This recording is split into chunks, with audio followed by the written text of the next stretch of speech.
नमस्कार मु सुमित्रा आपण मानक स्वागत करुच्ची एसआर हेल्थ टिप्स को। आज आम भिडियोटी कथा भेरसुंग पत्र रे मध्य औषधीय गुण रही। भेरसुंग पत्र आम जदि सबुदिन सेवन करुचे ताहले आम शरीर में छोट छोट रोग दूर हो पार। भिडियोटी बहुत इंटरेस्टिंग हबार अच्छी। भिडियोटी शेष पर्यंत देखूँ। भिडियो यदि भल लगे लाइक शेयर कमेंट सहित मो चैनल को सब्सक्राइब कर दिंतु। दक्षिण भारत में संबर आउ रसम तैयारी करने समय भेरसुंग पत्र व्यवहार करा जाय थाए। ता सहित उत्तर भारत में दहीर कांची आ विभिन्न प्रकार रोषे करने समय आम भेरसुंग पत्र व्यवहार करता सहित आम जाना उचित जे मेन कथा हूँ आमर 100 ग्राम आम जब भेरसुंग पत्र नौचे 100 ग्राम भेरसुंग पत्र 6.1% पुष्टिसार रहा सहित 14% शर्करा आ 6.4% तंतु भरपूर रोचे।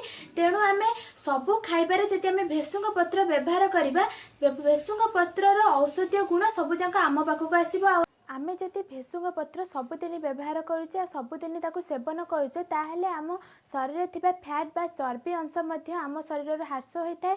आमर जदि जेकोसी समय पेट जनित किसी प्रोब्लेम है आम जदि भेरसुंग पत्र खाइबा ताहले आम से पेट जनित समस्या आम मुक्ति पाई था।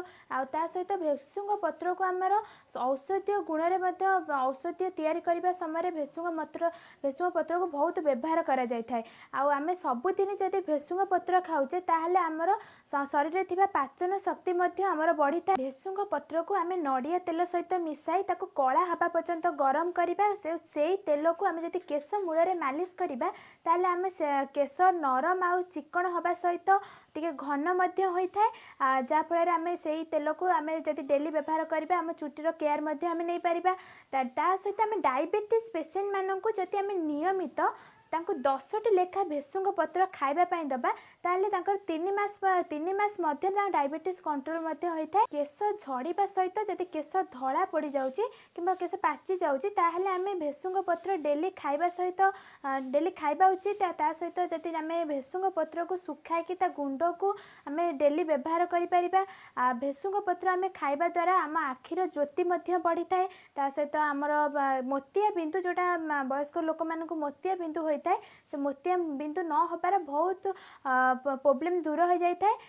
तेणु ए भिडियोटी आपण मानक केमिति लागला मते कमेंट सेक्शन में जणातु। भिडियोटी भल लागिछि लाइक शेयर करंतु। रहुछि नमस्कार।